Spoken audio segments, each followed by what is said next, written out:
रोजा एक सीक्रेट इबादत है। हम जब रोजा रखते हैं, हम हकीकत में रोजा है कि नहीं ये सिर्फ हम जानते हैं, हमारा अल्लाह जानता है। हम चाहे तो रोजा हम ना रखें और बिल्कुल होंठ हमारा सूखा रहे, चेहरा बिल्कुल उतरा रहे और लोगों को देख के लगे कि ये बहुत बड़ा रोजेदार है, तो रोजा मेरे और अल्लाह के बीच का मामला है। इसीलिए अल्लाह के नबी फरमाते, अल्लाह ताला कहता है अस्सौमु ली व अना अजज़ी बिही, तमाम नेकियों का सवाब मैं 10 गुना से लेकर के 700 गुना तक देता हूं, मगर रोजे का सवाब क्या दूंगा मैं अभी क्लियर नहीं कर रहा हूं, क्योंकि बंदा रोजा मेरे लिए रखता है। यदौ तामहु व शराबहु व शहबतहु मिन अजली, बंदा मेरे लिए खाना छोड़ता है, पानी छोड़ता है, बीवी हलाल है बीवी के पास नहीं जाता है। जब मेरा बंदा मेरे लिए अपनी हलाल चीजों को छोड़ रहा है तो मैं क्या बदला दूंगा मैं अभी क्लियर नहीं करूंगा, ये आखिरत में पता चलेगा, ये कयामत के दिन पता चलेगा कि रोजे का बदला क्या मिलेगा। तो रोजा एक ऐसा अमल है मेरे प्यारे साथियों, जिसका सवाब अल्लाह ताला ने सीक्रेट रखा है। इसलिए हमें और आपको रोजा हर हाल में रखना है। और ये भी याद रखिए, लड़कियां अगर बड़ी हो गई हैं, और लड़की कब बालिग होती है इस्लाम में, जब लड़कियों को पीरियड आने लगे। जब लड़की को पीरियड आने लगा तो शरीयत की नजर में वो बालिग है। अब आप उसको कंपलसरी रोजा रखवाइए। कुछ लोग 15-15 साल की लड़कियां हो जाती हैं और वो स्कूल जा रही है, कहते रहे मौलवी साहब हमारी लड़की तो अभी छोटी है, स्कूल जा रही है, उससे रोजा तोड़वा देते, रोजा नहीं रखते हैं। हराम है ये। अगर आपकी बेटी को अगर वो शरीयत की नजर में बालिग हो चुकी है, वो स्कूल जा रही है, कॉलेज जा रही है, कुछ भी, ये अल्लाह ताला के बहाना नहीं चलेगा, उसको रोजा रखना पड़ेगा मेरे साथियों।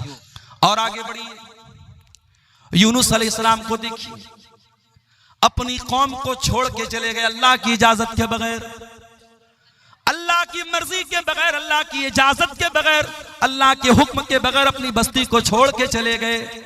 अल्लाह ने कहां पहुंचा दिया? फल्तकमहुल हूत, मछली के पेट में पहुंचा दिया।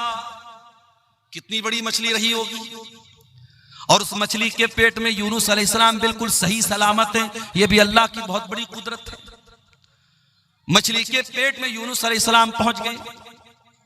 अब जरा गौर करना मेरे भाइयों, समुंदर का अंधेरा है, मछली के पेट का अंधेरा है, रात का अंधेरा है, तीन अंधेरे हैं।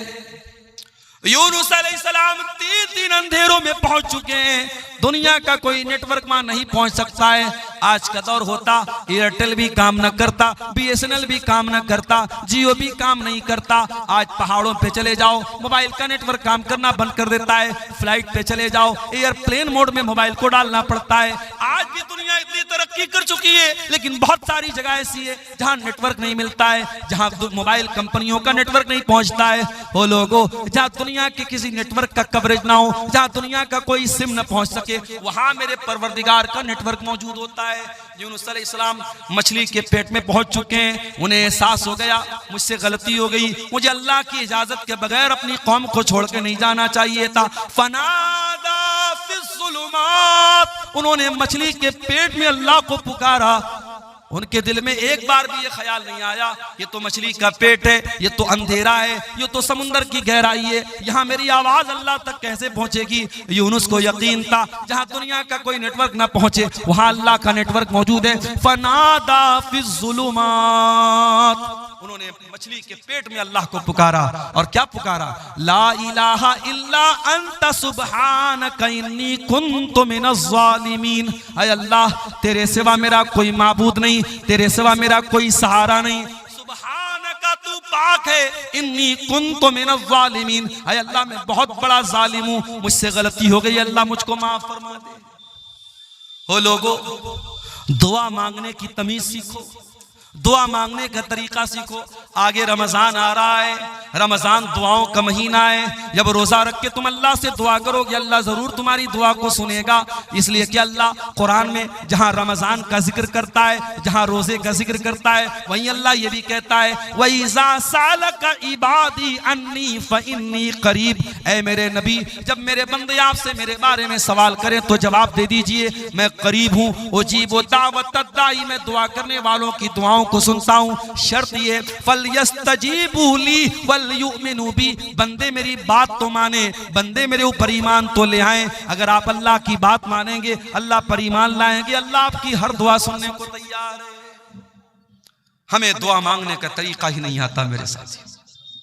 यूनुस ने अल्लाह से कितनी प्यारी दुआ मांगी, इसीलिए अल्लाह के नबी फरमाते हैं दावतो ज़िन्नून, मछली वाले नबी की दुआ जब मुसलमान किसी मुसीबत में पड़ता है तो अल्लाह ताला जरूर उसकी मुसीबत को दूर करेगा। ये बहुत प्यारी दुआ है, ला इलाहा इल्ला अंता सुब्हानका इन्नी कुन्तु मिनज़ ज़ालिमीन। ऐ अल्लाह तेरे सिवा मेरा कोई माबूद नहीं है, तू पाक है, मैं जालिम हूँ। जरा इस दुआ के अंदर भी गौर करो, बंदा अपने आप को जालिम कह रहा है। इसका मतलब ये हुआ कि जब भी हम कोई गुनाह करते हैं तो पहले अपना नुकसान करते हैं। और ये बात याद रखो मेरे साथ, आपके गुनाहों की सजा आपके बच्चे भी भुगत रहे हैं, हमारे गुनाहों की सजा हमारा परिवार भी भुगतता है। हम कोई पाप करते हैं उसका असर हमारे बच्चों पर भी पड़ता है, हमारी बीवी पर भी पड़ता है, हमारे परिवार पर भी पड़ता है, हमारी पूरी जिंदगी पर पड़ता है। इसीलिए अल्लाह कुरान में कहता है वमन आरज़ा अन ज़िक्री फ़इन्न लहू मईशतन ज़नका, जो मेरे जिक्र से मुंह मोड़ेगा, जो मेरी नाफरमानी करेगा, जो मेरी शरीयत को छोड़ देगा, हम उसकी जिंदगी को परेशानी वाली जिंदगी बना देंगे। व नहशुरुहु यौमल क़ियामति आमा, और क़यामत के दिन उसको अंधा बना करके उठाएंगे। गुनाहों का असर हमारी लाइफ पर भी पड़ता है मेरे प्यारे साथियों, हमारी तंदुरुस्ती पर भी पड़ता है। इसीलिए अल्लाह कह रहा है कुल या इबादी अल्लज़ीना असरफू, ऐ नबी आप कह दीजिए ऐ मेरे वो बंदो जिन्होंने पाप कर करके गुनाह कर करके अपनी जानों पर जुल्म किया है। एक इंसान था बहुत गुनहगार था, अल्लाह के नबी फरमाते लम यामल खैरन क़त्त, उसने कभी कोई नेकी का काम नहीं किया था। मरने का टाइम आया, सारे बच्चों को बुलाया, ऐ मेरे बच्चों मैं बहुत बड़ा गुनहगार हूं, मैंने दुनिया में कभी कोई नेकी का काम नहीं किया है। इज़ा मित्तु फ़अहरिक़ूनी, जब मेरी मौत हो जाए तो एक काम करना, मुझे जला देना, मेरी पूरी बॉडी को जला देना। और जब मेरी पूरी बॉडी राख बन जाए, मेरा पूरा जिस्म जब राख बन जाए, मेरी राख के दो हिस्से कर देना, आधी राख को समंदर में फेंक देना, आधी राख को खुशकी में कहीं उड़ा देना। अगर अल्लाह ताला मुझे अजाब देने पर कादिर है तो वो तब भी मुझे अजाब दे देगा। मेरे बेटो ये तरीका तुम अपना लेना, शायद मैं अल्लाह के अजाब से बच जाऊं। मैं बहुत बड़ा गुनहगार हूं, अगर अल्लाह मेरी पकड़ करेगा मैं अल्लाह के अजाब से बच नहीं पाऊंगा, इसलिए तुम मुझे जला करके मेरी राख को आधा समंदर में डाल देना, आधा खुशकी में डाल देना, शायद मैं अल्लाह के अजाब से बच जाऊं। अल्लाह के नबी फरमाते हैं उसके बेटों ने ऐसा ही किया, उसके मरने के बाद उसको जला दिया, उसकी राख को आधा हिस्सा समंदर में डाल दिया, आधा हिस्सा खुशकी में डाल दिया। अल्लाह ताला कुल्ले शैइन कदीर है, अल्लाह ने उसकी राख के सारे जर्रात को इकट्ठा करके उसे दोबारा जिंदा किया आलम बरज़ख में। और अल्लाह ने पूछा कि ऐ मेरे बंदे तुझे किस चीज ने इस अमल पर उभारा, तूने अपने बेटों को ऐसी वसीयत क्यों की, तूने अपने बेटों से ये क्यों कहा कि मुझे जला देना। उसने कहा खशियतु का, ऐ अल्लाह तेरे डर की वजह से मैंने ऐसा काम किया है, तेरा खौफ मेरे ऊपर तारी था। ऐ अल्लाह मैं बहुत गुनहगार था, मुझे डर लग रहा था तू अगर मुझे पकड़ लेगा तो मैं बच नहीं पाऊंगा, तेरे डर की वजह से मैंने ऐसा किया है। अल्लाह ने फरमाया ऐ मेरे बंदे जा, अगर तूने मेरे डर से ऐसा किया है जा, मैं तेरे डर की कदर करता हूं। और अल्लाह ने उस बंदे को जिसने जिंदगी में कभी कोई नेकी का काम ना किया था, अल्लाह के डर की वजह से उसने ऐसी वसीयत की थी, अल्लाह ने उस बंदे को जहन्नम से बचा करके जन्नत में दाखिल कर दिया। इतना करीम है हमारा परवरदिगार मेरे प्यारे साथियों। इसलिए इंसान कभी गुनाह करते करते ये ना सोचे कि अब मैं तौबा भी करूंगा तो पता नहीं मेरी तौबा कबूल होगी कि नहीं होगी। जहां आपके गुनाहों की सरहदें खत्म हो जाती हैं वहां से अल्लाह की रहमतों की सरहद शुरू होती है मेरे साथियों।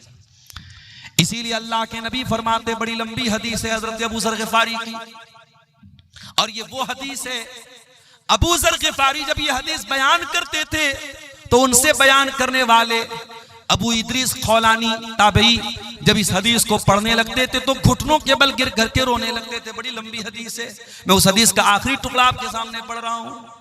अल्लाह के नबी फरमाते कि अल्लाह ताला कहता है ऐ मेरे बंदो, तुम में से जितने लोग पहले पैदा हुए, जितने बाद में आए, जितने इंसान हैं, जितने जिन्नात हैं, अगर सब मेरे पास आकर के मुझसे अपना अपना सवाल करें, अपनी अपनी मुराद मांगे और सबको मैं उनकी मुराद दे दूं, मा नक़स मिन मुल्की शैया, मेरी हुकूमत के खजाने में, मेरी सल्तनत में कोई कमी आने वाली नहीं है। इल्ला कमा यनकुसुल मिख्यतु मिनल बहर, जैसे समंदर में सुई को डाला जाए तो सुई समुंदर से जितना पानी लेके निकलेगी, जरा सा भी पानी सुई लेकर के नहीं निकल सकती। सुई को समुद्र में डाला जाए कितना पानी निकलेगा। अल्लाह ने फरमाया अगर सारे बंदों को मैं उनकी मुंह मांगी मुराद दे दूं, मेरे खजाने में उतनी भी कमी आने वाली नहीं है।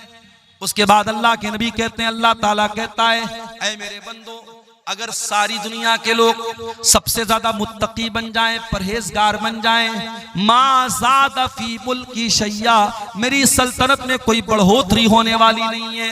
सारी दुनिया के इंसान और जिन्नात कानू अला अफजर क़ल्बि रजुल, सब मेरे नाफरमान बन जाएं, सब गुनहगार बन जाएं, मा नक़स मिन मुल्की शैया, मेरी सल्तनत में कोई कमी आने वाली नहीं है। हम अगर गुनाह करते हैं मेरे साथी, हम अगर पाप करते हैं तो हम अपना नुकसान करते हैं, अल्लाह का कोई नुकसान नहीं करते हैं। अल्लाह की शान में, उसकी हुकूमत में कोई कमी आने वाली नहीं है मेरे प्यारे साथी। इसीलिए हमें और आप को चाहिए कि हम अल्लाह की तरफ रुजू करें, हम अल्लाह से सच्ची तौबा करें, और सूरह ज़ुमर की आयत हमें उसी तौबा की तरफ बुला रही है मेरे साथी। कुल या इबादियल्लज़ीना असरफू अला अनफुसिहिम ला तक़नतू मिन रहमतिल्लाह, ऐ नबी आप कह दीजिए, ऐ मेरे बंदो, जिन्होंने गुनाह कर कर के अपनी जानों पर जुल्म किया है, ला तक़नतू मिन रहमतिल्लाह, तुम अल्लाह की रहमत से कभी मायूस मत होना। 14 फरवरी की तारीख अभी गुजरी है, पूरी दुनिया में इसको वैलेंटाइंस डे के नाम से मनाया जाता है।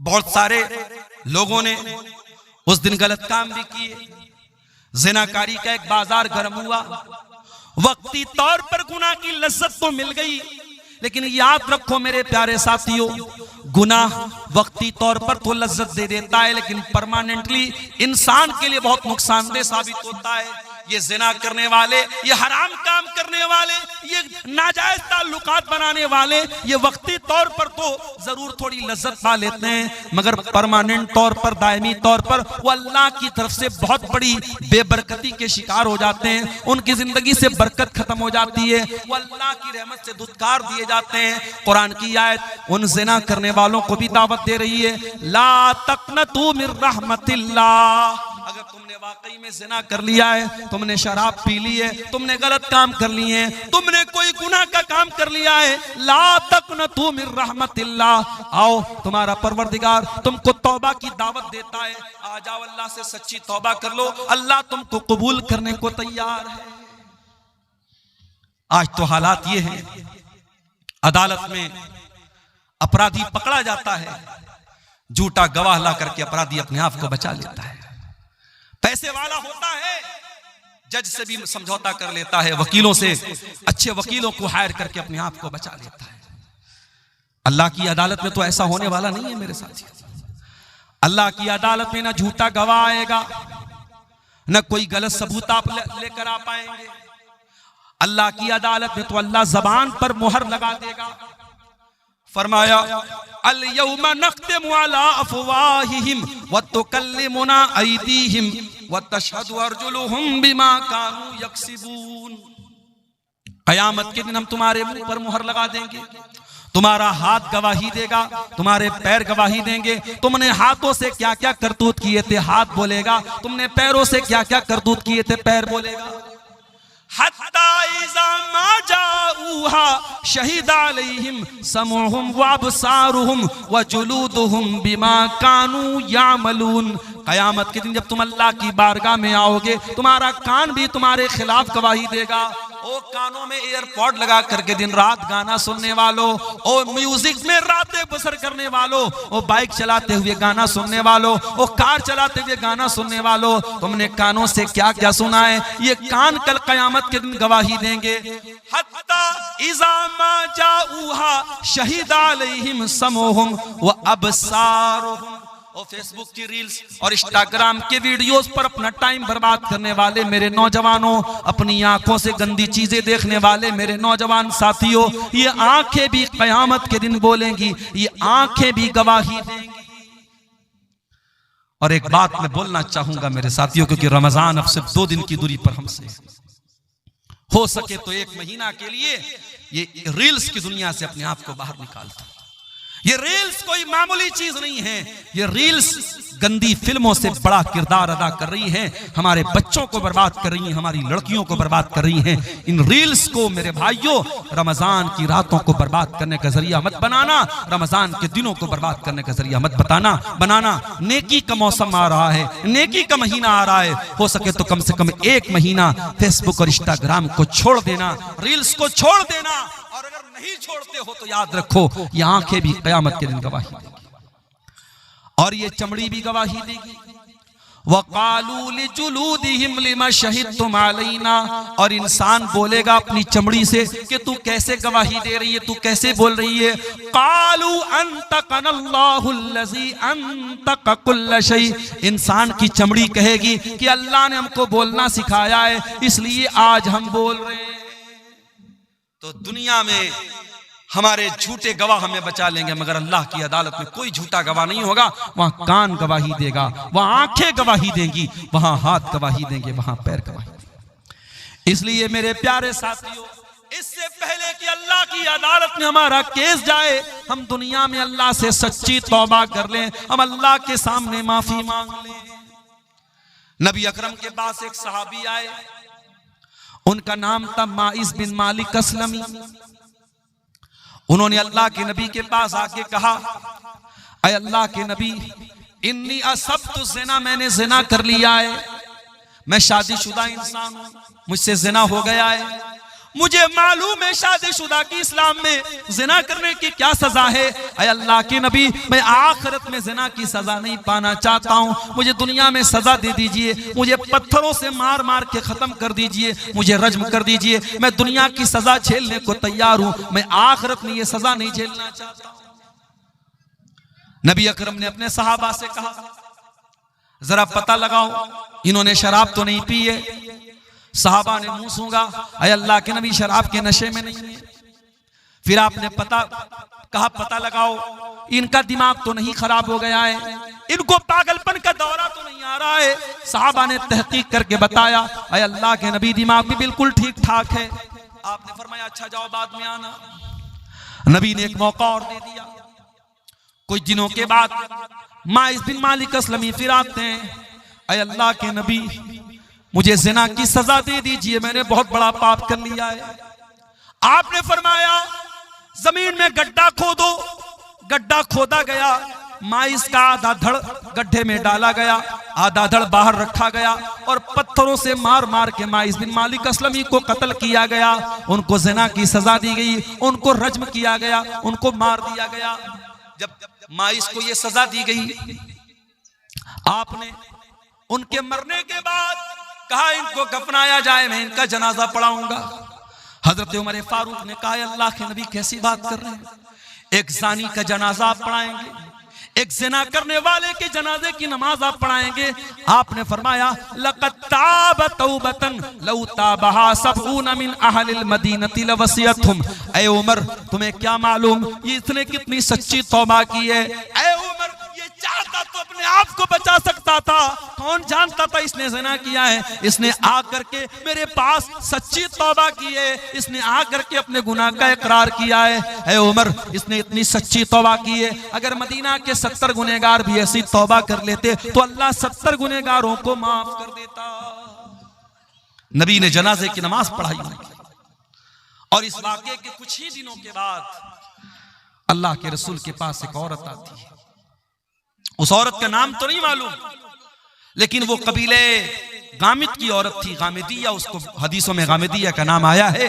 गामिदिया औरत आती है और वो आकर के कहती है, अल्लाह के नबी मुझे पाक कर दीजिए, मैंने भी ज़िना किया है। और बाज़ उलमा ने लिखा कि माइस बिन मालिक अस्लमी ने इसी के साथ ज़िना किया था, वल्लाहु आलम, इसका कोई प्रूफ नहीं है। उसने आकर के कहा, अल्लाह के नबी मुझे ज़िना की सजा दे दीजिए। आपने उसको टालने की कोशिश की। उसने कहा अल्लाह के नबी आप मुझे टालना चाहते हैं जैसे आप माइस बिन मालिक को टालना चाहते थे। अय अल्लाह के रसूल इन्नी लहुबला, मैं हमल से हूँ, मैं पेट से हूँ, मेरे पेट में बच्चा भी है, वलदुज़ ज़िना भी है। अय अल्लाह के नबी मैं वाकई में ये पाप मैंने किया है, मुझको आप ज़िना की सजा दे दीजिए। नबी अकरम ने कहा अगर वाकई में तुम हमल से हो तो जाओ, जब बच्चे की डिलीवरी हो जाए, जब बच्चा पैदा हो जाए तब तुम मेरे पास आना। यहाँ अपराधी अपने आप को बचाता है, यहाँ अपराधी खुद चल के आया है और अल्लाह के नबी उसको बचने का मौका दे रहे हैं। 9 महीने का टाइम आपने दे दिया। 9 महीने के बाद जब बच्चा पैदा हो गया, वो औरत अपने बच्चे को गोद में लेकर के आती है। अय अल्लाह के नबी मैं वही औरत गामिदिया, बच्चा पैदा हो चुका है, ये बच्चा ले लीजिए और मुझको ज़िना की सजा दे दीजिए। आपने फरमाया नहीं नहीं, बच्चा अभी बहुत छोटा है, अभी माँ के दूध के बिना ये बच्चा नहीं रह पाएगा। जब तक ये माँ का दूध पी रहा है तुमको सजा नहीं मिलेगी। जाओ, जब बच्चा दूध छोड़ देगा, जब रोटी खाने लगेगा तब तुम मेरे पास आना। 2 साल का टाइम आपने और दे दिया। जरा गौर करो मेरे प्यारे साथियों, 2 साल लंबा टाइम होता है। शायद सहाबा भी उस औरत को भूल चुके हैं, शायद अल्लाह के नबी भी भूल चुके हैं, शायद किसी को उस औरत के बारे में कुछ याद भी नहीं है। 2 साल के बाद सहाबे किराम के साथ अल्लाह के नबी बैठे हैं। एक औरत आती है, उसके हाथ में छोटा बच्चा है और बच्चे के हाथ में रोटी का टुकड़ा है। अय अल्लाह के रसूल मैं वही गामिदी औरत हूँ, मेरा बच्चा रोटी खाने लगा है, दूध छोड़ चुका है। अय अल्लाह के नबी अब देर न कीजिए, मैंने जो पाप किया था उस पाप का बोझ में अपने सीने पर महसूस कर रही हूँ। अय अल्लाह के नबी मुझे ज़िना की सजा दुनिया में दे दीजिए, मैं आखिरत की सजा झेल नहीं पाऊंगी।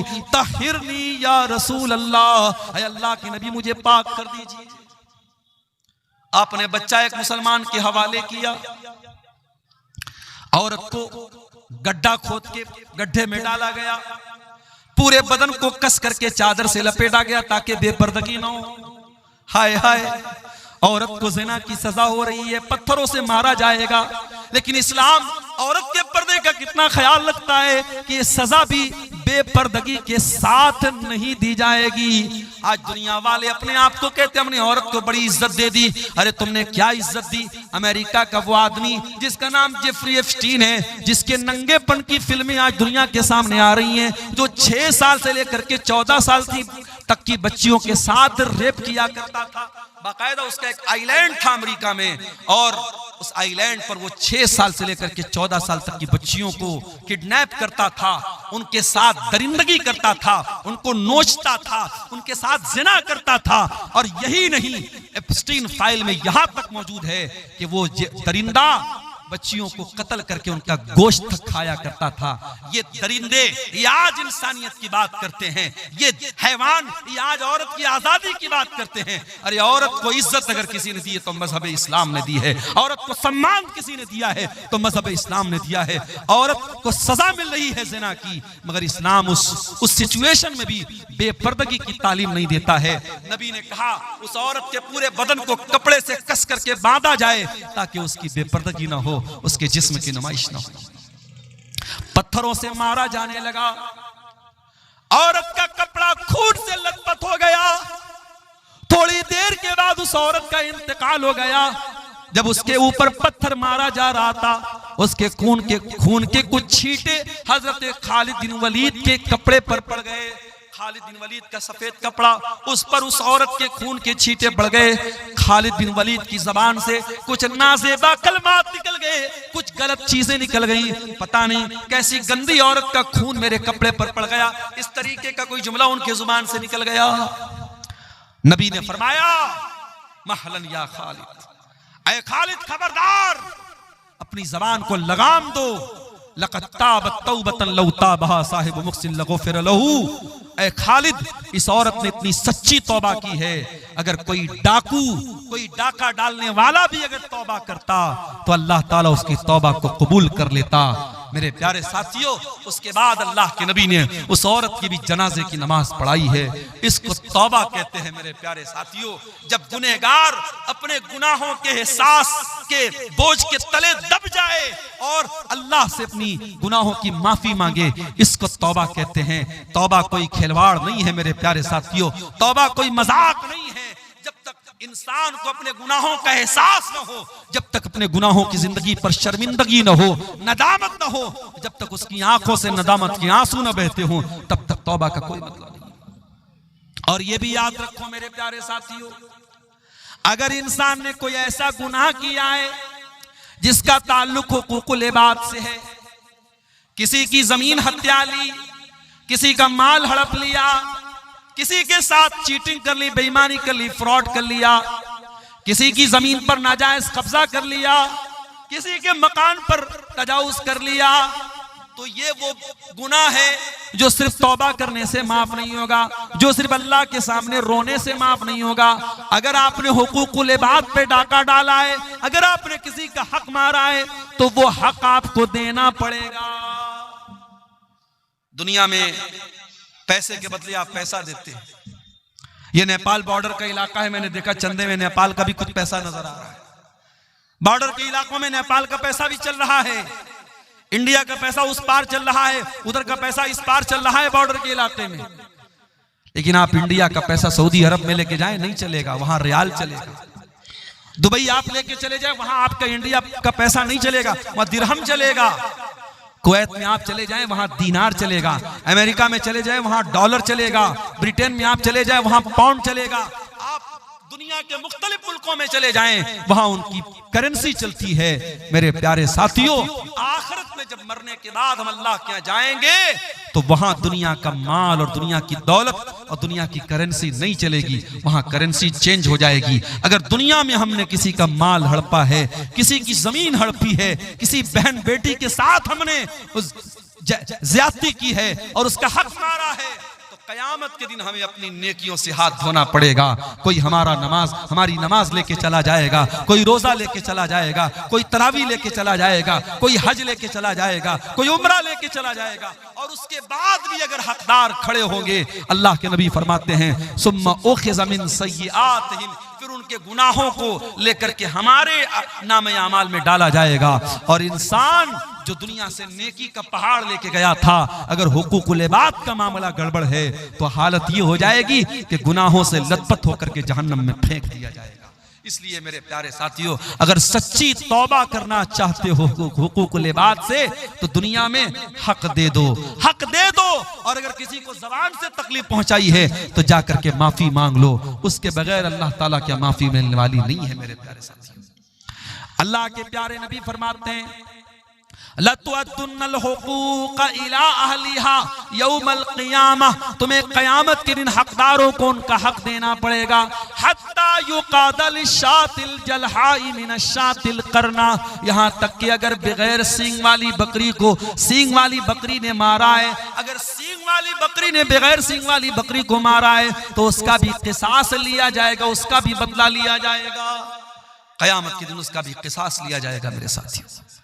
इसलिए मेरे प्यारे साथियों, अल्लाह से सच्ची तौबा करो। और सूरह ज़ुमर की आयत नंबर 53 हमें उसी की दावत दे रही है। कुल या इबादियल्लज़ीना असरफू, ऐ मेरे वो बंदो जिन्होंने गुनाह कर करके अपनी जानों पर जुल्म किया है, ला तक़नतू मिन रहमतिल्लाह, तुम अल्लाह की रहमत से मायूस न होना।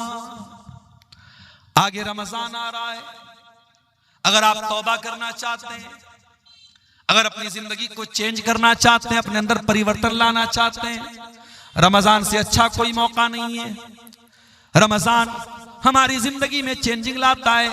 सुबह 4 बजे उठ करके हम आम दिनों में कुछ खाते नहीं है, लेकिन रमजान में उठ करके सहरी खा रहे हैं। दोपहर का खाना हम रोजाना खाते हैं, रमजान में दोपहर का खाना क्या होता है हम भूल जाते हैं, हम दोपहर में कुछ नहीं खाते हैं।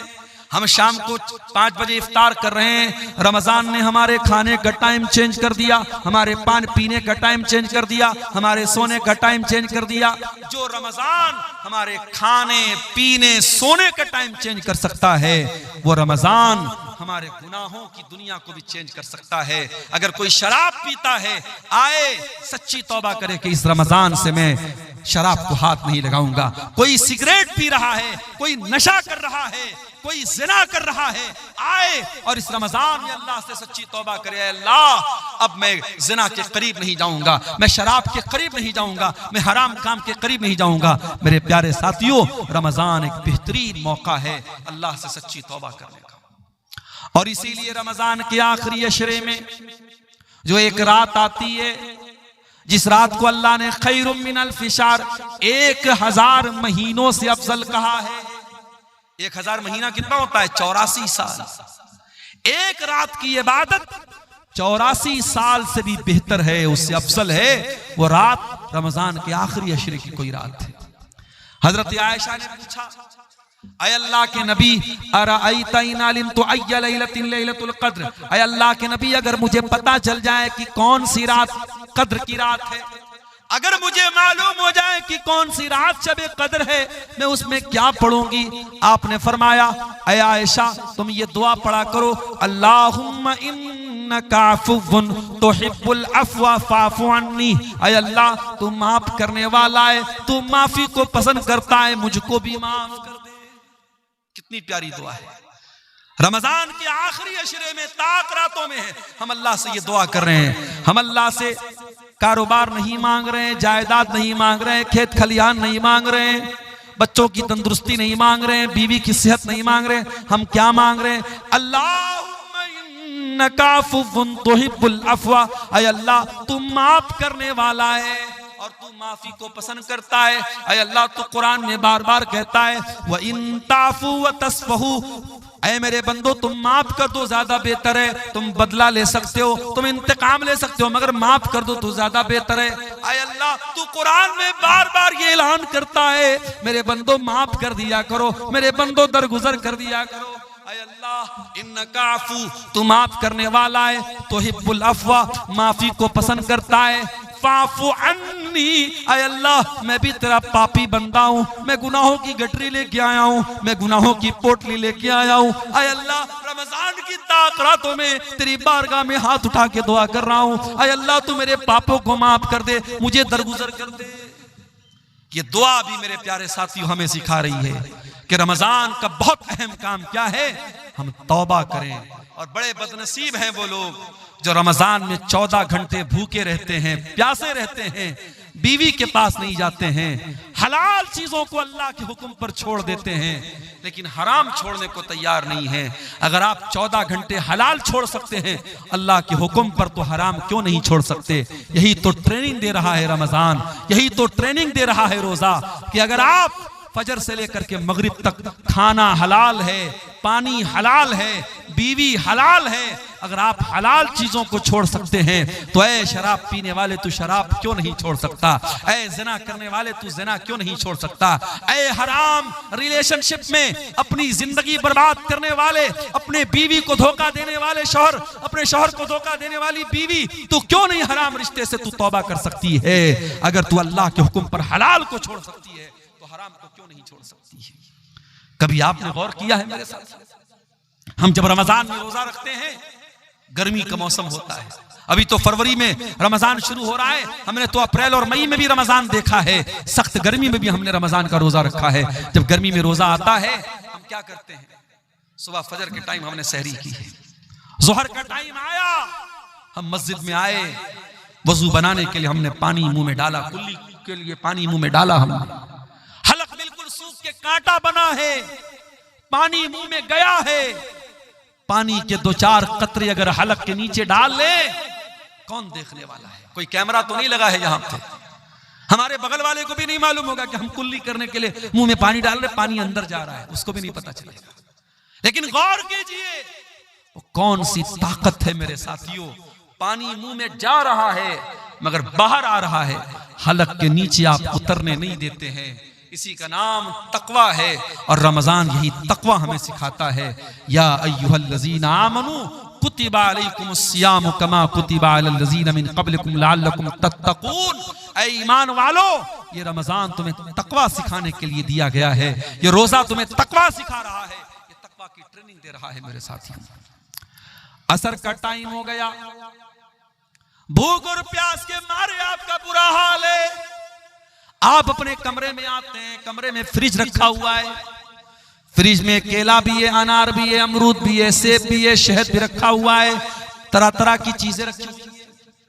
आप अगर कमरा बंद करके 2-4 केले खा ले, कौन पूछने वाला है? 2-4 सेब खा ले, कौन पूछने वाला है? 2-4 चीजें खा ले, कौन पूछने वाला है? ठंडा ठंडा पानी पी ले, कौन पूछने वाला है? लेकिन यही तकवा होता है मेरे प्यारे साथियों। हम उस गर्मी के मौसम में असर के टाइम भी मस्जिद घर में बैठे हैं, लेकिन हम खाने पीने की चीजों को मुंह में नहीं डालते हैं। मेरे अजीजों, मेरे भाइयों, मेरे बुजुर्गों, अगर रमजान हमें ये तकवा सिखाता है तो रमजान हमें तौबा भी सिखाता है। हम अल्लाह से सच्ची तौबा करें। जो नमाज नहीं पढ़ते हैं, आए और तौबा करें और इरादा करें कि इस रमजान से 5 टाइम की नमाज की पाबंदी शुरू करेंगे। और ऐसी वैसी पाबंदी नहीं, नमाज से ऐसी पाबंदी नमाज की होनी चाहिए कि एक टाइम की भी नमाज छूटे तो ऐसा लगे कि हाँ, जिंदगी में कुछ मिस हो गया, कुछ छूट गया। बगैर नमाज के सुकून न मिले, बगैर नमाज पढ़े नींद ना आए, ऐसा ताल्लुक मेरे प्यारे साथियों नमाज से हमारा हो जाए। और कोशिश ये कीजिए कि रमजान में 5 टाइम की नमाज जमात से पढ़िए, बिला मजबूरी की आप जमात मत छोड़िए। और अजान की आवाज सुनते ही सारा काम बंद, सारी चीजों को पेंडिंग में डाल दीजिए, पहले मस्जिद में आइए और कोशिश कीजिए कि हर नमाज में आप वक्त के पहले मस्जिद में पहुंच जाएं, ताकि जब इमाम अल्लाहु अकबर कह करके नमाज शुरू करे, जब पहली तकबीर हो तो आप पहली तकबीर में शामिल हो जाएं। अल्लाह के प्यारे नबी फरमाते हैं, लौ यअलमुन नासु मा फिन निदाई वस्सफ़िल अव्वल, अगर लोगों को पता चल जाए कि इकामत में शामिल होने का क्या सवाब है और पहली सफ में शामिल होने का क्या सवाब है, तो लोगों को अगर पर्ची डाल के आना पड़े और कुरान अंदाजी करके आना पड़े तो पर्ची डाल करके आएंगे, मगर पहली सफ में जगह पाएंगे। मेरे प्यारे साथियों, रमजान में एक टाइम की नमाज भी न छूटनी पाए, ये हम कोशिश करें। और हम ये भी कोशिश करें कि रमजान की रातें, दिन में तो हम भूखे प्यासे रहते हैं और रात में बैठ करके मोबाइल पर कोई फिल्में देख रहा है, कोई गाने सुन रहा है, कोई चैटिंग कर रहा है, वो हालात हमारे साथ नहीं होने चाहिए। रमजान की रातों को भी हम बचा करके रखें और खास